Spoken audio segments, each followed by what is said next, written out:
mesmo que mandou ele preso, o jardineiro da casa dele matou ele, o Domiciano. O jardineiro cometeu a conspiração, matando o seu imperador.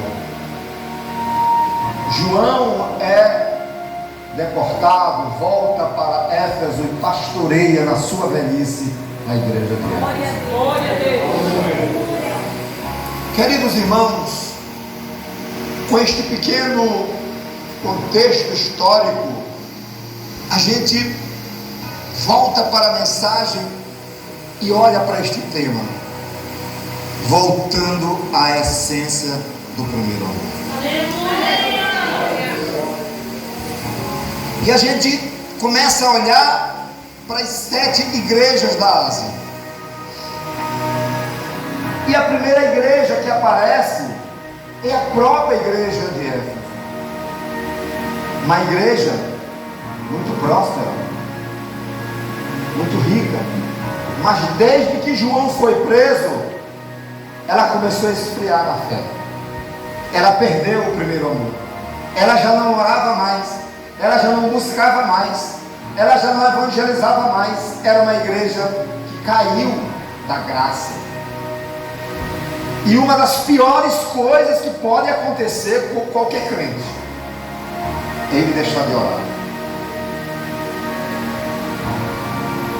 Oséias disse: longe de mim eu peco deixando de orar. Quando nós deixamos de orar, nós começamos a dar brechas para o pecado. Quando nós deixamos de orar, nós nos tornamos frágeis demais. Qualquer coisa nos atrai. O pecado é atraente. O pecado não é ruim. O pecado, ele é bom. Ele atrai a gente lentamente. Uma coisa faz a gente diferenciar o pecado. Uma coisa faz a gente entender que o pecado é mau. É só a presença de Jesus. Quando você está orando, buscando a Deus, irmão, você tem uma força, uma resistência tão grande para fugir do pecado. E você está sempre ali com a sua fé alimentada no nome de Jesus. Depois nós voltamos para a igreja de Éfeso. A igreja de Esmirna, Deus fez um elogio para a igreja de Esmirna. O elogio foi que eles suportaram o sofrimento e era uma igreja pobre. Sabe, às vezes a pobreza ela tem um lado bom, porque às vezes a riqueza também tem um lado ruim. Se você for observar, por que que o evangelho ele se proliferou nas regiões mais pobres? É porque nós que somos de classe baixa temos tantas necessidades. E lá em Mateus capítulo 5, nas bem-aventuranças, diz assim: bem-aventurado o pobre de espírito, porque eles verão a Deus. Porque o pobre de espírito é bem-aventurado, porque o pobre ele reconhece que tem necessidade de Deus. O rico não. O rico, quando ele é rico de espírito, ele diz assim: ah, eu não tenho muita necessidade, eu tenho tudo. O que eu quiser comprar, eu compro. O pobre vive tão atribulado.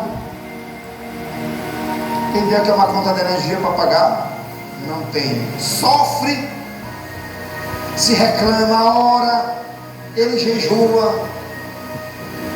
O cobrador do Paraíba, na porta dele, toda hora, pip, pip, pip, que eles gostam de apertar na cozinha. Pip, pip, pip. Às vezes a gente se esconde, né? Manda o vizinho dizendo que não está. O menino até vem e diz assim: mamãe não está. A volta dá uma volta, daqui a pouco volta de novo. Irmão, existe. E se existe coisa ruim, é a gente dever. Irmão, dever tão ruim, porque isso causa em nós uma frustração, um desânimo. tão grande. E a igreja de Esmirna, ela era muito pobre. E ela pensava que ela sofria porque ela era pobre. E o próprio Deus falou através de João e disse para ela que ela é rica. Ela não é pobre, ela é rica. Tu és rica. Às vezes nós pensamos que somos pobres por conta disso. Somos ricos. Você é rico. Você é rica. Você é rica. Você não é pobre coisa nenhuma. Pobre é o diabo. Você é rica. Você é rico. Porque a graça de Deus está na tua vida. E isto é a maior riqueza que você pode alcançar nesta vida. Eu me lembro que uma vez eu me atribulei tanto para pagar uma conta, irmão. Tanto, eu orei tanto, jejuei tanto, me tranquei. Minha esposa tinha viajado para o Rio de Janeiro na época, e eu fiquei. Tinha um cidadão que eu devia, que me cobrava, e eu me tranquei dentro de casa 3 dias jejuando. 3 dias jejuando, eu conto isso para a glória de Deus. Amanheci o primeiro dia, disse: Senhor, me ajude, que eu não aguento mais. E eu buzinava na porta: meu Deus, me ajuda, e eu, meu Senhor, eu vou entregar essa conta nas tuas mãos. E comecei a buscar a Deus, comecei a buscar. O primeiro dia entreguei o jejum 4 horas da tarde. Tomei meu cafezinho. No outro dia não saí de casa, continuei. No outro dia jejuei até 2. No último dia jejuei até mais 6 horas da tarde, porque eu achava que no final do jejum a bênção vinha logo. Jejuei. Quando deu o 4º dia, eu com vergonha de sair na rua, fiquei ainda trancado dentro de casa. Quando deu no 4º dia, irmão, bateu um cidadão lá na minha porta. Aí eu abri a porta. Era um cidadão que estava me devendo um dinheiro há mais de 4 anos. E ele foi me pagar esse dia. Esse dinheiro era o suficiente para me pagar a conta que eu devia, e eu nem me lembrava mais. Nessa hora comecei a chorar. Coloquei no chão e comecei a agradecer a Deus. Quando a gente pensa que é pobre, quando a gente pensa que não tem ninguém por nós, Deus está ao nosso lado. Mas a igreja de Esmirna foi uma das igrejas que ela não recebeu exortação nenhuma da parte de Deus. Só Deus fez uma promessa para ela: ser fiel até a morte, e dar-te-ei a coroa da vida. E o Senhor ainda falou mais: irão te lançar nas prisões durante 10 dias. Ser fiel até a morte, dar-te-ei a coroa da vida. Queridos, nós aprendemos aqui que por maior que seja a tribulação na nossa vida, nunca pare de confiar em Deus. Por maior que seja a luta batendo na tua porta, agoniando a tua vida, as pessoas falando de você, o diabo querendo destruir a tua vida, saiba que Deus irá permitir essa prova, essa luta, mas é por pouco tempo, mas Ele vai te dar a vitória. Quantos podem glorificar a Deus? A igreja de Pérgamo era uma igreja que Deus fez uns elogios muito bons para ela. Era uma igreja fiel. Mesmo em meio às lutas, era uma igreja fiel. Mas tinha um problema.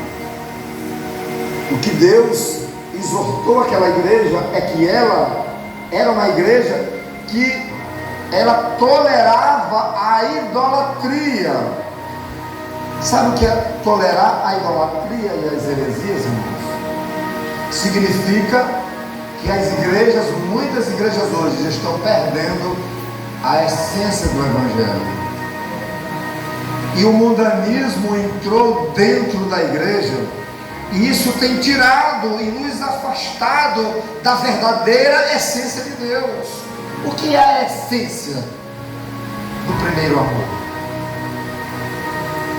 A igreja aqui de Pérgamo era uma igreja imoral. Havia prostituição dentro da igreja. O que tem de gente hoje se prostituindo dentro das igrejas. Jovens em adultério, estão namorando, mas já estão fornicando. Pessoas que estão incubados com seus pecados, como se Deus não estivesse vendo, não estivesse olhando. E para 5 igrejas daquela época, Deus falou: eu conheço as tuas obras, eu te conheço, eu te conheço, eu te conheço, eu te conheço, eu sei quem tu é. E Ele nos conhece, Ele sabe quem nós somos, qual o pecado que te perturba, o que nos perturba. Se o pecado nos afasta de Deus, irmão, a gente tem que deixar o pecado e voltar ao primeiro amor, voltar às primeiras práticas. O pecado mata, o pecado destrói, o pecado, ele aniquila a coisa mais importante que tem na nossa vida, que é a nossa fé. O pecado mata a nossa comunhão.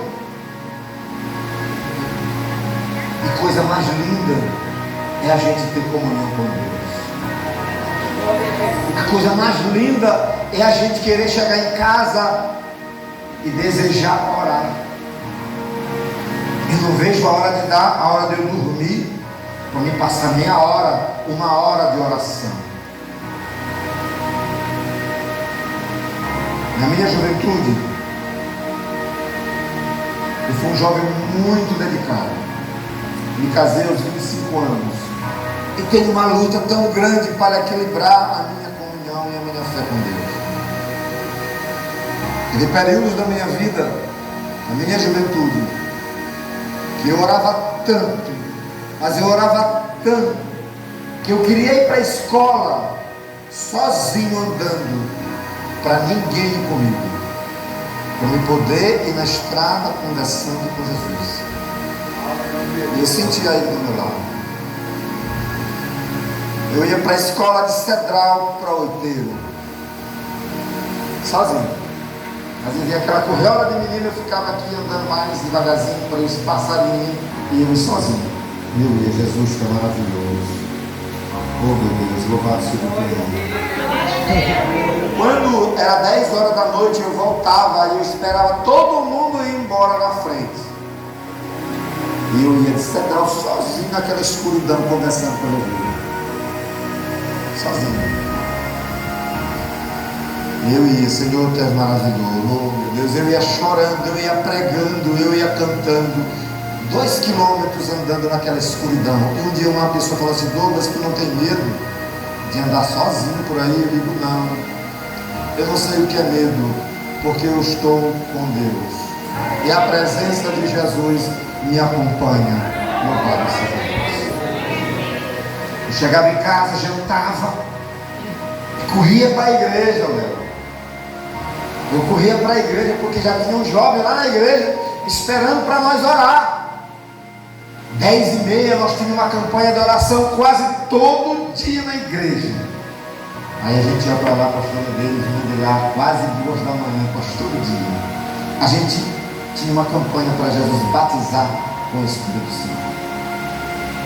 Quando dava 2 horas, a gente voltava tão feliz. Um certo dia eu estava em casa. Eu estava nesse grau de comunhão com Deus tão elevado. A presença de Deus era tão forte na minha vida. E um dia eu fui me ajoelhando para orar. Quando eu fui me ajoelhando para orar, lá em casa, era uma casa muito humilde, tinha as cortinas, irmãos. E lá no meu quarto tinha uma cortina, não tinha lâmpada. E eu dava um nó na cortina para a luz da sala iluminar no meu quarto. E eu me ajoelhei de frente para a cozinha e a luz estava apagada. E eu comecei a orar e eu fui orando. E uma luz piscando dentro da cozinha. Aí eu fiz assim. E aí meu corpo foi ficando todo anestesiado. Aí aquela luz foi aumentando. Foi aumentando. Foi aumentando. Ficou do tamanho deste mundo assim. E de repente sai de dentro daquela luz uma personalidade com um vestido de branco. Ele vem saindo assim, ó, o rumo do meu quarto, andando. E ele vem levando a cortina da cozinha no peito, assim. Vem levando. Quando ele vem chegando para entrar no meu quarto, a luz apagou de vez. E ficou aquela escuridão e eu ficava assim. Nesse mesmo instante, eu não consegui mais falar. Eu não consegui mais me levantar. Eu não consegui mais ter reação nenhuma, porque a presença de Jesus era tão grande dentro do meu quarto, dentro da minha casa. E nesse dia, eu quase amanheço de joelho, porque não consegui levantar. Eu consegui levantar lá para as 4 horas da manhã, chorando, falando mistério. E era uma alegria tão grande que invadiu a minha alma. Quando eu ia conversando com alguém, eu começava a falar mistério, porque havia a glória, a presença de Jesus na minha vida tão grande, porque o próprio Jesus, ele veio me visitar, ele veio me visitar, ele veio me olhar, ele veio fazer parte da minha vida de oração, ele veio até o meu encontro. E quando a gente olha para esse tema, a gente olha para a igreja de Éfeso, que ela perdeu o primeiro amor. A igreja de Éfeso, ela perdeu o primeiro amor. E a exortação de Deus é: volta e pratica as primeiras obras.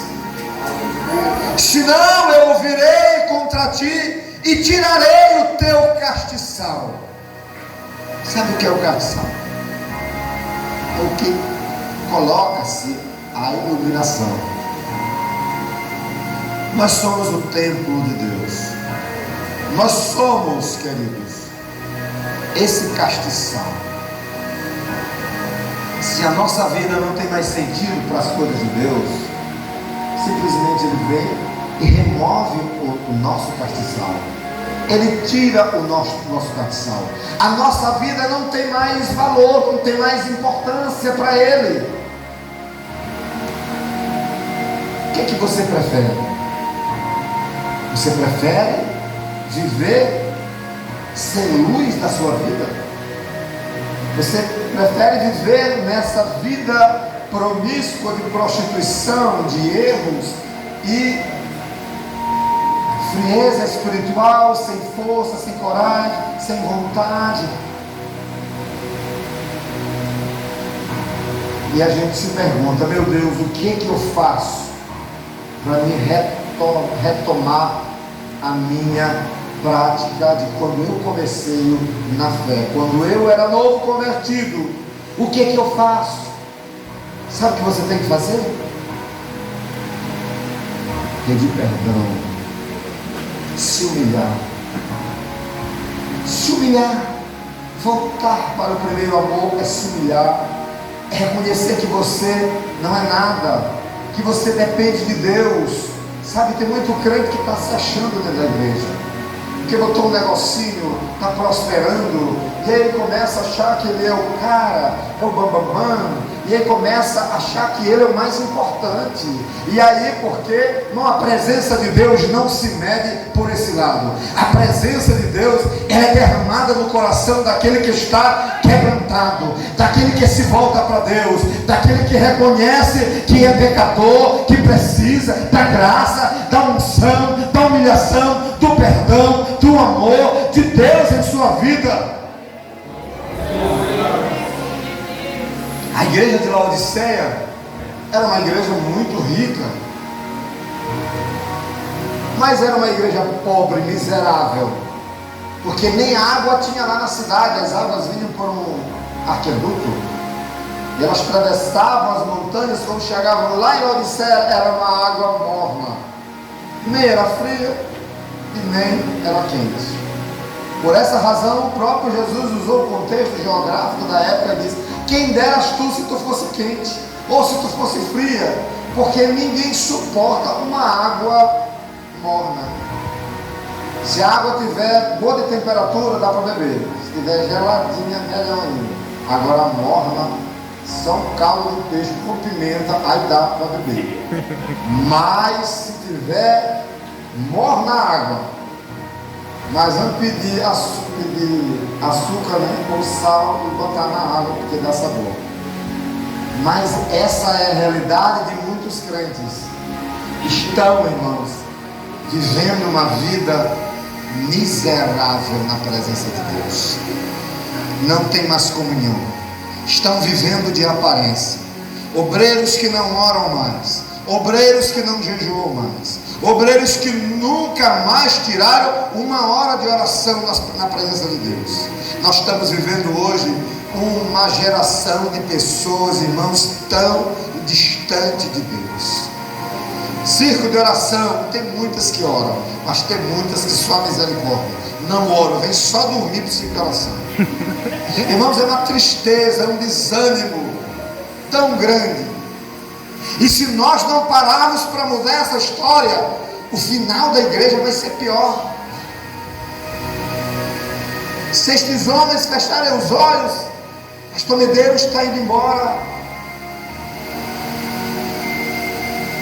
Quem será? Qual é a nossa geração? Qual é a futura geração? É preciso que Deus levante obreiros, jovens que gostem de orar, que amem a oração, que se entregue pelo jejum, pela oração, buscando a Deus pela madrugada, se derramando, pedindo, buscando a Deus milagre, unção, mudança de vida, ousadia espiritual. Tem tantos obreiros que só a misericórdia de Deus, não lê mais Bíblia, é o dia inteiro no WhatsApp, é o dia inteiro no Kuai, é o dia inteiro no TikTok, é o dia inteiro nas redes sociais, não param para ler a Bíblia, não param para buscar a Deus, nem sequer velar uma hora com o próprio Jesus. A realidade da igreja é uma realidade tão triste hoje, porque se foram aqueles, estão indo embora aqueles que viviam um verdadeiro evangelho. E viver o verdadeiro evangelho é renegar este mundo, é decidir viver para Jesus, é abandonar as práticas do pecado, é dizer: Senhor, eu aceito o desafio, eu quero viver para a glória, para a honra do teu nome, eu quero ser uma pessoa diferente, uma pessoa renovada, mas tem um preço a pagar. Irmãos, existe um preço a pagar. John Healy foi chamado o homem que orava.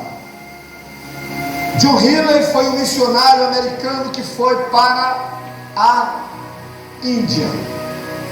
John Healy saiu dos Estados Unidos e encontrou um missionário no navio. E o missionário disse assim para ele: John Healy, tu já é batizado com o Espírito Santo? E ele disse: não. Tu vai fazer uma obra missionária sem tu ter sido batizado? Ele disse: vou. John Healy, e ele ficou chateado com o missionário quando falou isso para ele. E ele foi para o porão do navio e começou a falar com Jesus: Senhor, se o batismo é tão importante para a minha vida, me batiza, Jesus. Eu não quero chegar lá no campo missionário frio, vazio, sem ser batizado. E diz a história que durante o trajeto o Senhor batizou John Healy com o Espírito Santo, e o quarto onde ele estava no navio ficou cheio da glória de Deus, que tremiam as paredes do navio, porque a presença de Deus na nossa vida, ela é impactante. ela contagia as pessoas, porque quando há a glória de Deus na tua vida, ela incomoda as pessoas, ela fala com as pessoas sentem a presença de Deus na tua vida. Quando você canta, quando você ora, quando você anda, quando você fala, quando você faz qualquer coisa, a presença de Deus na tua vida, ela incomoda. Experimente orar um pouco, experimente jejuar um pouco, e você vai começar a ver a tua vida voltando para o primeiro amor, voltando para a essência, voltando para os desejos, para a evangelização. De repente você vai estar em casa, o Espírito de Deus chega na tua vida e diz: vai lá na casa da irmã Maria, visita ela, ela está acamada. De repente a irmãzinha chega lá: irmã Maria, eu vim aqui. Ela diz: oh, minha irmã, foi Deus que me mandou aqui. Eu estava pedindo alguém para vir aqui orar por mim, e Deus enviou você. Porque o crente, quando ele é usado por Deus, quando ele está na direção de Deus, ele não sabe para onde vai, ele não sabe para onde vem, ele é guiado pelo Espírito de Deus. Uma vez eu estava em São Luís, jovem, com meus 17 anos. Eu estava na casa do meu irmão, e o Senhor falou comigo e disse: pega a tua Bíblia e sai. Aí eu peguei minha Bíblia assim e saí.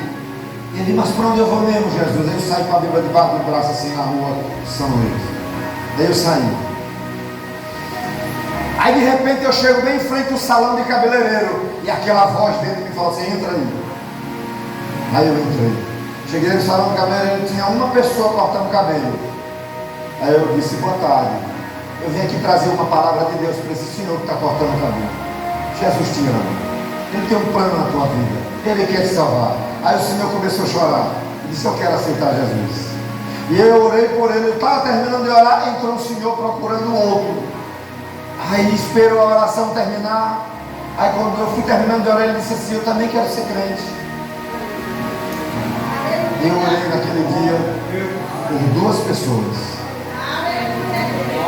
Sabe, irmãos, é tão maravilhoso quando você sabe que Deus está no controle da tua vida, quando você sabe que você está no caminho certo. Mas quando você está em dúvidas, por exemplo, se o Senhor voltar hoje, o que tu tens para oferecer? Como está a tua vida? Como está o teu coração? Como está o teu primeiro amor? O que tu tens para oferecer? Ainda tem tempo. Fique de pé comigo, em nome de Jesus.